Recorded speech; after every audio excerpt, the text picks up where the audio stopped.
할렐루야. 5월 22일 수요일입니다. 오늘도 정시 매일 예배 함께하는 성도 여러분 사랑하고 축복합니다.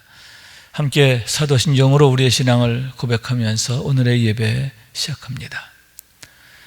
전능하사 천지를 만드신 하나님 아버지를 내가 믿사오며 그 외아들 우리 주 예수 그리스도를 믿사오니 이는 성령으로 잉태하사 동정녀 마리아에게 낳으시고 본디오 빌라도에게 고난을 받으사 십자가에 못 박혀 죽으시고 장사한 지 사흘 만에 죽은 자 가운데서 다시 살아나시며 하늘에 오르사 전능하신 하나님 우편에 앉아 계시다가 저리로서 산자와 죽은 자를 심판하러 오시리라.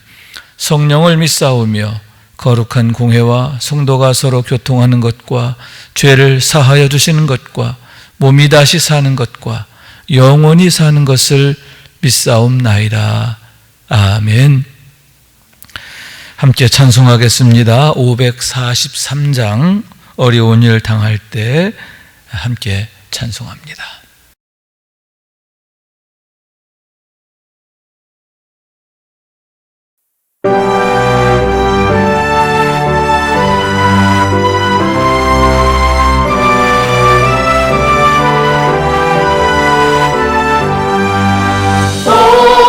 어려운 일 당할 때 나의 믿음 적으나 의지하는 내 주를 더욱 의지합니다. 세월 지나갈수록 의지할 것뿐일세. 무슨 일을 당해도 예수 의지합니다. 성령께서 내 마음 밝히 비춰주시니 인도하심 따라서 주만 의지합니다. 세월 지나갈수록 의지할 것뿐일세. 무슨 일을 당해도 예수 의지합니다. 걸을 때의 노래와 어둘 때의 기도로 위태할 때 도움을 주께 간구합니다. 세월 지나갈수록 의지할 것뿐일세. 무슨 일을 당해도 예수 의지합니다.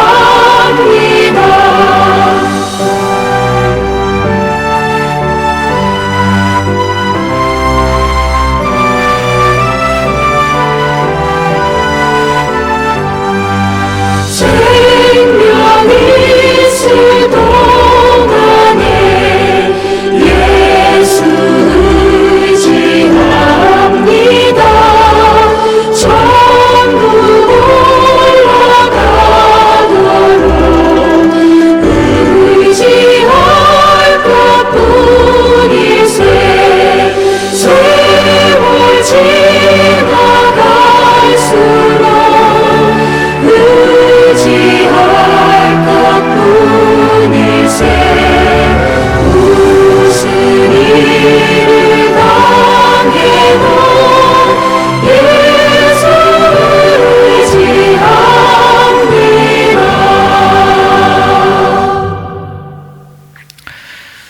오늘 주시는 하나님의 말씀을 봉독합니다. 열왕기상 20장 1절에서 12절까지의 말씀입니다. 아람의 베나닷 왕이 그의 군대를 다 모으니 왕 32명이 그와 함께 있고 또 말과 병거들이 있더라.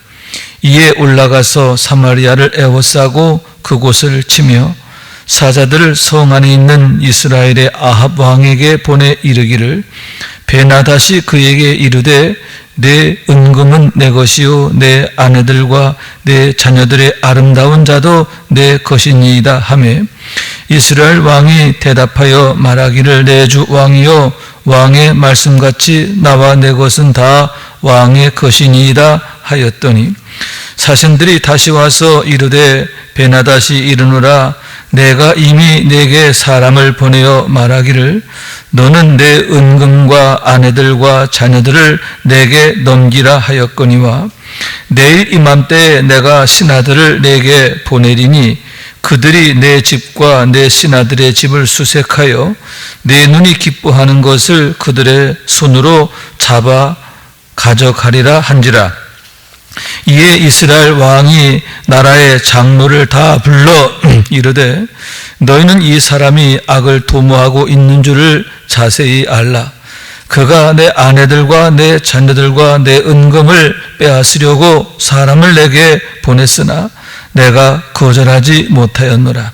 모든 장로와 백성들이 다 왕께 아뢰되 왕은 듣지도 말고 허락하지도 마옵소서 한지라. 그러므로 왕이 베나닷의 사신들에게 이르되 너희는 내 주 왕께 말하기를 왕이 처음에 보내 종에게 구하신 것은 내가 다 그대로 하려니와 이것은 내가 할 수 없나이다 하라 하니 사자들이 돌아가서 보고하니라. 그때에 베나닷이 다시 그에게 사람을 보내어 이르되 사마리아에 부스러진 것이 나를 따르는 백성의 무리의 손에 채우기에 족할 것 같으면 신들이 내게 벌 위에 벌을 내림이 마땅하니라 하매 이스라엘 왕이 대답하여 이르되 갑옷 입은 자가 갑옷 벗은 자같이 자랑하지 못할 것이라 하라 하니라.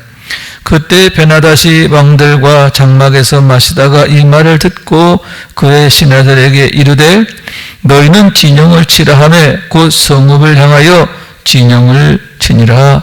이는 하나님의 말씀입니다. 아멘.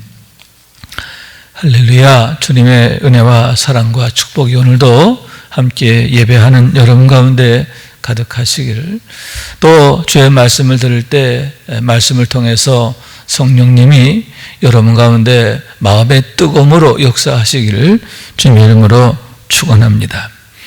오늘 본문의 말씀은 아합 왕 때에 있었던 아람 왕 베나닷의 두 번째 침공 중에서 첫 번째 것에 대한 말씀인데, 우선 아람이라고 하는 나라는 지금의 시리아를 말한다, 이렇게 말할 수 있습니다.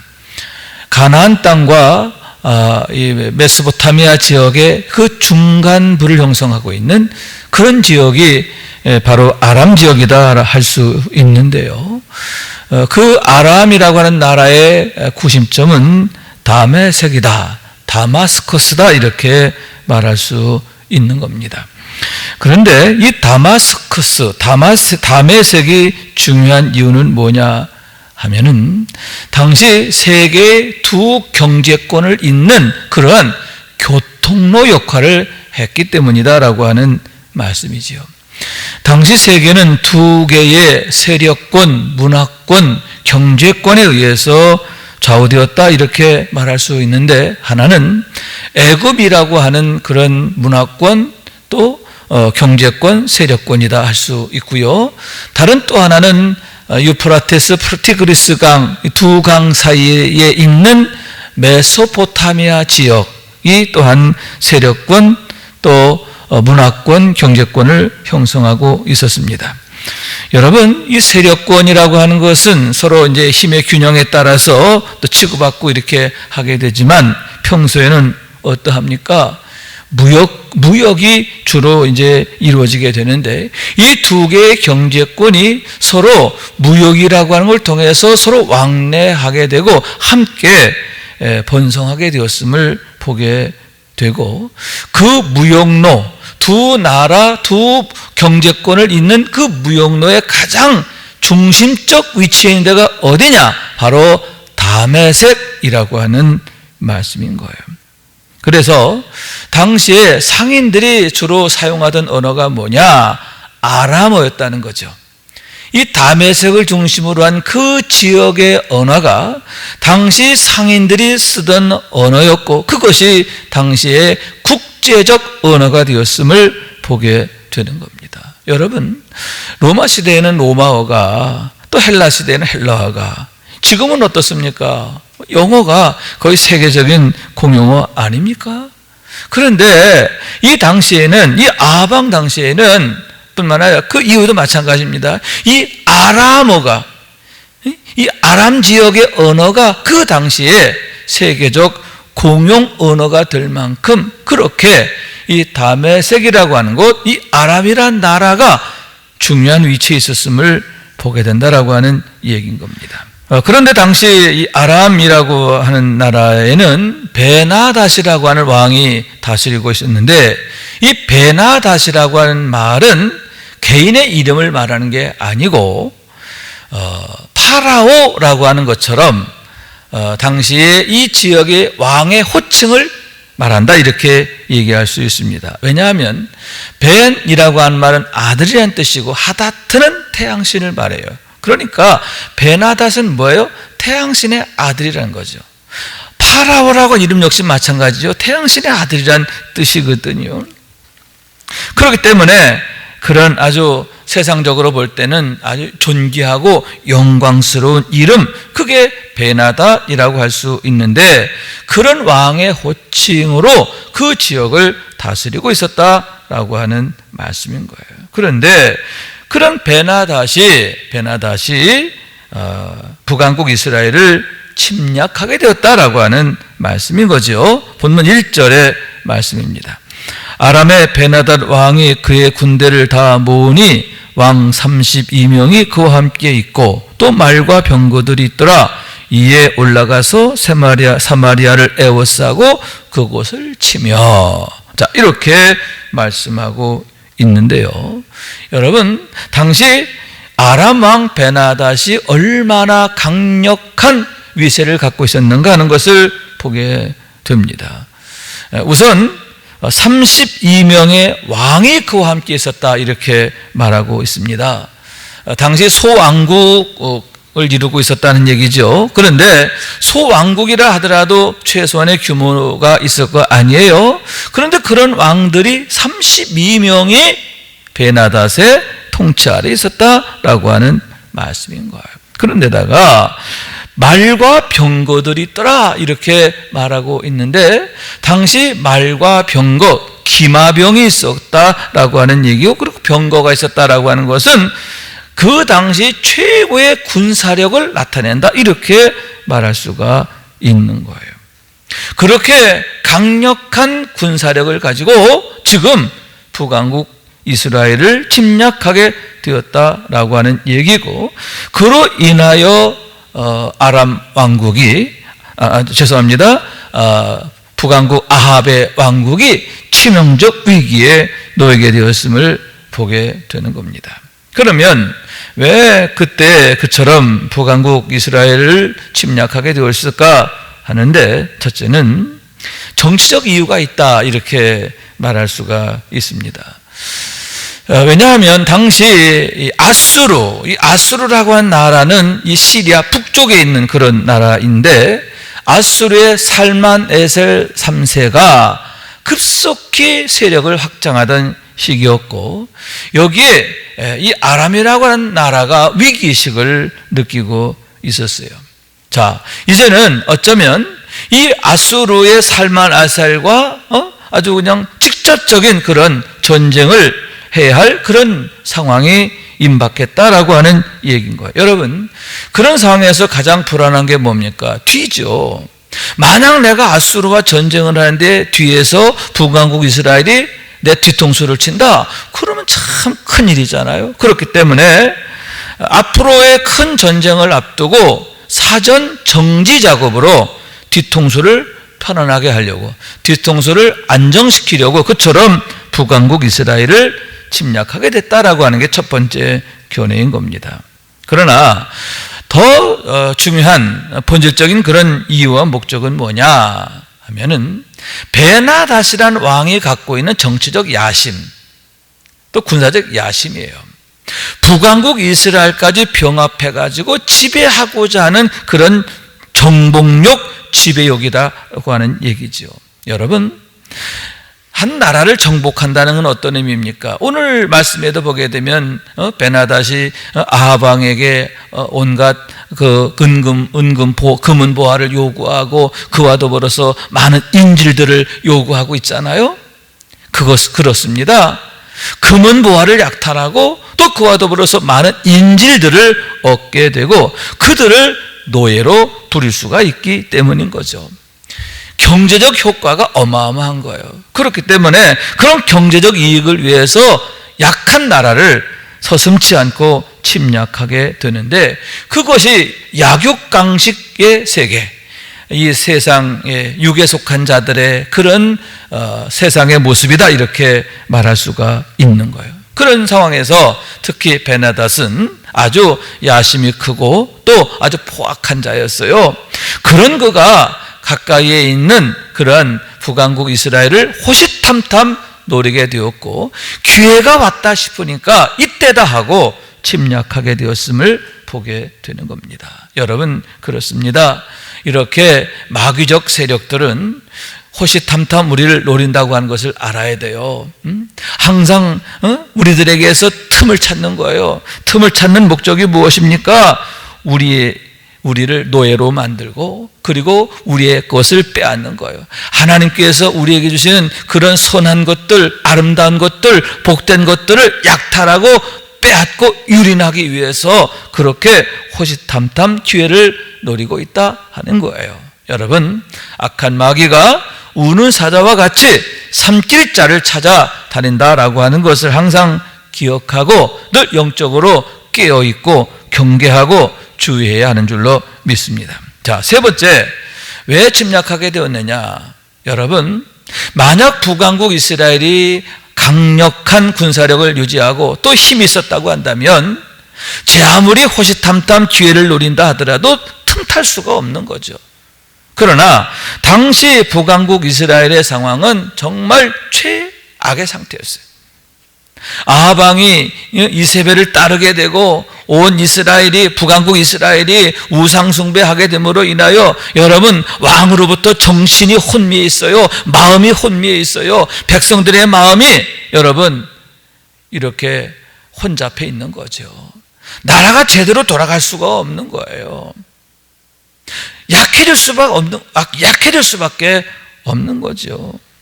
여러분, 왜 베나닷이 침략해 오게 됐느냐? 베나닷이 호시탐탐 기회를 노리고 있었던 탓도 있지만 더 중요한 문제는 북왕국 이스라엘이 허약해져 있는 상태, 가장 무기력해 있는 상태가 되었기 때문이다라고 하는 말씀인 거예요. 여러분, 이렇게 약하면, 내가 약하여지면 마귀가 공격하게 되고요, 또 수치를 당하는 거예요. 위기를 겪는 데 그치지 않고 화를 당하게 된다라고 하는 얘기죠. 오늘 말씀에도 보면 베나닷이 군대를 이끌고 와서 사마리아를 에워싸게 되잖아요. 온갖 악한 것들에, 온갖 화된 것들에 에워싸이는 그러한 참담한 일을 겪게 됨을 보게 된다라고 하는 말씀인 거예요. 그렇기 때문에 여러분, 항상 우리가 깨어 있어야 하는데, 우리가 정신 똑바로 차리고 약해지지 않도록 늘 믿음 위에 굳게 서서 늘 영적으로 강건해야 할 줄로 믿습니다. 영혼이 잘된 같이 범사가 강건하고 형통하여서 여러분, 악한 마귀가 감히 틈탈 수 없도록 늘 우리가 주 안에서 강건해야 할 줄로 믿습니다. 자, 그런데 여러분, 이런 위기 근본적 원인은 아합 왕이 하나님을 떠났기 때문이고 북왕국 이스라엘이 하나님을 떠났기 때문임을 보게 되는데, 여러분, 오히려 이것이 기회가 되었음을 보게 됩니다. 무슨 얘기냐? 여러분, 이런 위기가 닥치면 비로소 깨닫게 되는 거죠. 우리의 참 도움이 어디 있는가라고 하는 얘기입니다. 평소에는 몰라요. 그러나 이런 위기에 닥치게 되면 내가 의지하던 이 세상의 것들이, 이 우상이나 이런 것들이 나에게 아무 능력이 되지 못한다는 걸 비로소 깨닫는 거예요. 그러면서 그렇지, 하나님만이 나의 구원이시고 나의 도움이시고 하나님만이 나에게 복이 되시는 거, 그걸 깨닫게 되는데, 여러분, 지금 아합 왕에게 닥친 이 위기는 어쩌면 그런 의미에서 기회가 될 수도 있는데 마지막으로 하나님께 다시 돌아갈 수 있는 기회가 된다라고 하는 말씀인 거예요. 그래서 여러분, 그 다음 이어지는 이제 말씀들을 보게 되면 하나님께서 그들을 구원하시는데 어떻게 구원하세요? 한 선지자를 보내가지고 그를 통해서 구원하시잖아요. 여러분, 하나님의 길이 참으심인 줄로 믿습니다. 또한 여기에 하나님의 마음이 나타나 있는데요, 무슨 얘기냐 하면, 여러분, 이들이 하나님께 돌아오기를 원하시는, 그래서 다시 잃어버린 그러한 그 영광, 축복 다시 회복하기를 원하시는 하나님의 마음, 당신의 백성들을 향한 포기되지 않는 하나님의 사랑, 그것을 여기에서 엿보게 된다라고 하는 말씀인 거예요. 그러니만큼 여러분, 우리가 믿음으로 이쁘게 살아갈 때, 열심을 다할 때 하나님 얼마나 기뻐하실까요? 믿음으로 살려고 애쓰면서 늘 하나님 의지하고 하나님의 뜻과 목적이 어디 있는가 여쭈어 가면서 경건하게 살려고 하는 당신의 종들을, 당신의 백성들, 당신의 자녀들, 하나님이 얼마나 기뻐하시고 얼마나 사랑하실까 하는 얘기인 겁니다. 여러분, 이렇게 악한 마귀에게 또 세상으로부터 농락당하는 인생이 아니라, 여러분, 악한 마귀가 틈탈 수 없는, 아예 얼씬도 할 수 없는 그러한 믿음의 사람 되기를 원하는데요. 그래서 날마다 하나님의 능력으로 승리할 뿐만 아니라 은혜의 때를 축복으로 살게 되는 우리 모두가 될 수 있기를 주님의 이름으로 축원합니다. 기도하겠습니다. 자비하신 주님께 감사드립니다. 저희를 사랑하셔서 오늘도 예배하는 자 되게 하시고 저희 말씀을 통해서 교훈과 경계를 얻게 하시니 감사합니다. 북왕국 이스라엘이 베나닷의 침략을 받아 큰 위기에 빠진 상황을 봅니다. 사마리아 성이 에워싸여 있게 되었습니다. 주님, 저희들 믿음 위에 굳게 서서 악한 마귀가 호시탐탐 노릴지라도 틈타지 못하도록 강건케 하여 주시고 믿음으로 승리하게 하시고 날마다 세상을 이기고 마귀를 이기고 죄를 이기는 삶이 되게 하여 주옵소서. 하나님의 능력으로 은혜의 때를 활짝 열어가는 머릿돌 디딤돌 되게 하옵소서. 간구하며 주 예수 그리스도 이름으로 기도하옵나이다. 아멘. 하늘에 계신 우리 아버지여, 이름이 거룩히 여김을 받으시오며 나라가 임하시오며 뜻이 하늘에서 이룬 것 같이 땅에서도 이루어지이다. 오늘 우리에게 일용할 양식을 주시옵고 우리가 우리에게 죄 지은 자를 사하여 준 것 같이 우리 죄를 사하여 주시옵고 우리를 시험에 들게 하지 마시옵고 다만 악에서 구하시옵소서. 나라와 권세와 영광이 아버지께 영원히 있사옵나이다. 아멘.